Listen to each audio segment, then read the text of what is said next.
Selamat sore Pak Ulil. Selamat sore. Ya, boleh perkenalkan Pak Ulil dengan institusi yang Freedom Institute, bukan? Ya, nama saya Ulil Absyar Abdallah. Saya bekerja sebagai salah satu direktur di Freedom Institute, satu lembaga yang non-profit organization yang bekerja di bidang penelitian dalam isu-isu ekonomi politik, dalam bidang penerbitan, dalam bidang penyebaran ide-ide yang untuk mendidik masyarakat di bidang politik, ekonomi, dalam bidang sosial budaya.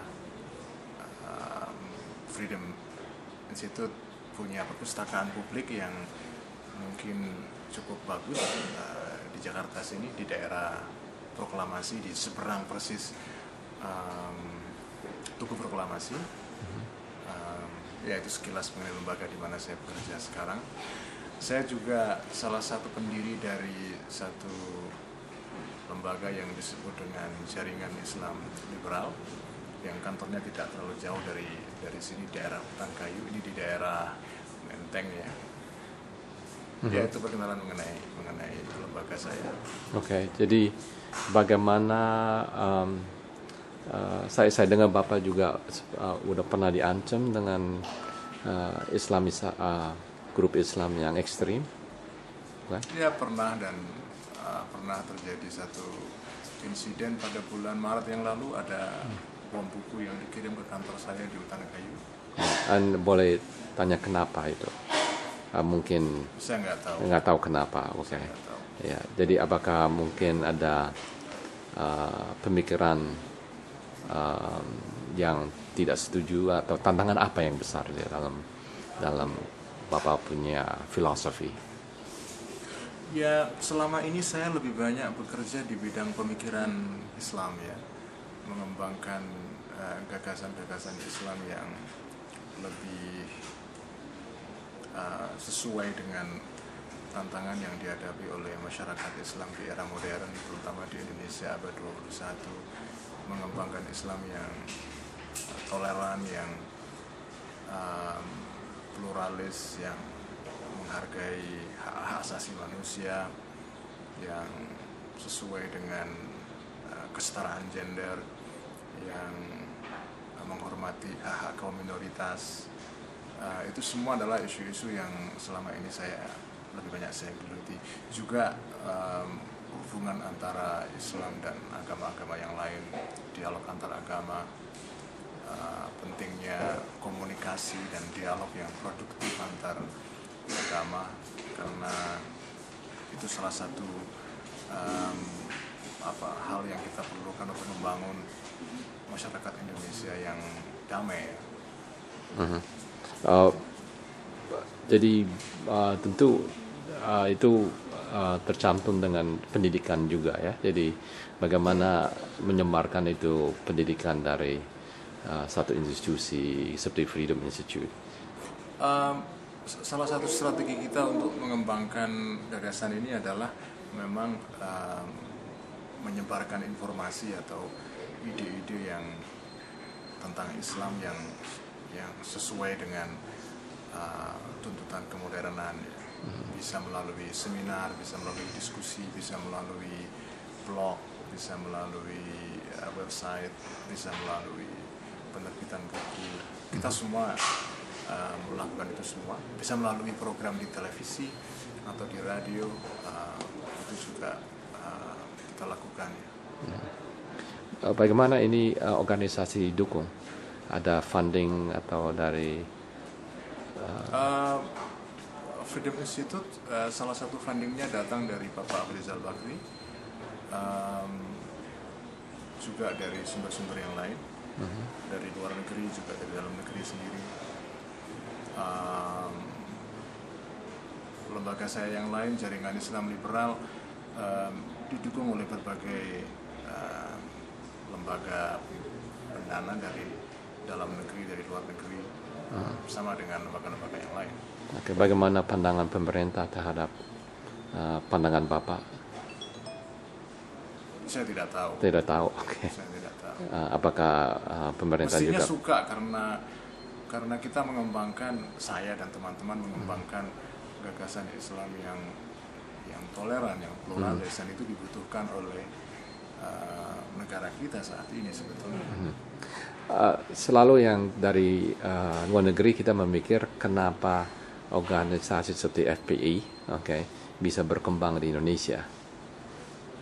Ya karena kita punya demokrasi, kita punya setelah reformasi kita punya keterbukaan politik, dan terbuka tentu ya semua golongan, semua organisasi bisa mengekspresikan gagasannya. Itu salah satu risiko yang harus kita bayar, harga yang harus kita bayar ketika kita masuk ke dalam era demokrasi. Tapi dari penduduk luar negeri, penduduk Indonesia luar negeri, mereka memikir kalau memang FPI bergerak secara violent, seharusnya pemerintah juga mencegah itu. Ternyata violence-nya cukup ya, besar. Itu kita sayangkan karena pemerintah kurang tegas terhadap mereka, membiarkan mereka melakukan tindakan kekerasan, terutama terhadap kelompok-kelompok minoritas, baik di dalam Islam sendiri maupun di luar Islam. Seharusnya tidak terjadi, seharusnya ya, tapi kenyataannya lain. Ada kesan-kesan apa lagi yang ingin diberi ke pembaca Kabari? Ya, menurut saya mungkin Indonesia menurut saya sebagai sebuah negara, buat saya ya, running on the right track, berjalan dalam track yang benar. Kita masuk dalam satu era demokrasi yang terbuka. Memang ada ekses-ekses yang cukup menggelisahkan banyak orang, antara lain munculnya kelompok-kelompok radikal seperti FPI, seperti Jamaah Islamiyah, ada jaringan Al-Qaeda juga yang masuk ke sini. Itu memang sesuatu yang datang berbarengan dengan era demokrasi yang kita alami selama 13 tahun terakhir. Kita nggak pernah menyaksikan itu pada era Orde Baru karena saat itu sistem politiknya otoriter. Memang pada saat Soeharto semua keadaan damai, terkontrol, tetapi damai dan kontrol itu at the expense atau mengorbankan political right, civil right, human right dari penduduk Indonesia, dari warga negara Indonesia, dan tentu kita tidak menghendaki situasi damai yang smooth seperti itu. Nah, ketika kita masuk ke era demokrasi, kita berhadapan dengan situasi yang berbeda. Kacau kadang-kadang, ada kekerasan. Tetapi saya kira ekses-ekses ini tidak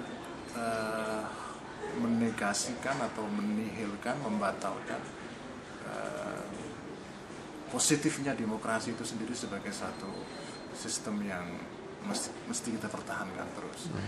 Ekses ini harus diatasi, harus atasi oleh pemerintah, bukan? Oleh semua kalangan. Oh, semua, oke. Oleh masyarakat, oleh pemerintah, oleh semua pihak bertanggung jawab untuk ikut mengatasi ekses-ekses dari situasi yang terbuka saat ini. Dan kalau kita berhasil melakukan itu, kita akan berhasil benar-benar melakukan konsolidasi demokrasi yang makin baik, demokrasi yang juga tidak sekedar hanya membuka ruang buat siapa saja untuk berekspresi, tapi juga demokrasi yang menjamin hak-hak dasar warga negara, civil right, political right, human right dari warga negara. Itu yang ingin saya sampaikan kepada teman-teman dari sebenarnya berapa besar kelompok yang radikal ini di Indonesia? Tidak besar. 5%, 10% dari saya nggak tahu persentasinya. Kecil sekali, tapi kan ukuran tidak penting. Karena seberapa kecil kelompok ini tidak mempengaruhi kemampuan mereka untuk bisa melakukan gangguan keamanan. Bagaimana situasi dengan Ahmadiyah di Indonesia? Nah, itu salah satu masalah yang kita hadapi sekarang. Uh, ada tindakan kekerasan terhadap kelompok minoritas Ahmadiyah di Indonesia yang kita sayangkan sekali. Dan kita mengharapkan pemerintah lebih tegas lagi menindak kelompok-kelompok yang melakukan kekerasan terhadap mereka di masa depan. Dan juga umat Islam sendiri juga melakukan dissociation, ya, membuat agar hubungan antara Islam dengan kelompok-kelompok garis keras radikal ini bisa dipotong, supaya mereka tidak punya credential, mereka tidak punya otoritas untuk mengatakan bahwa tindakan mereka ini dibenarkan oleh Islam. Sama dengan kasus di Amerika dengan seorang pendeta di Florida yang ingin membakar Al-Quran misalnya. Betul. Itu tidak mewakili kekristenan di Amerika.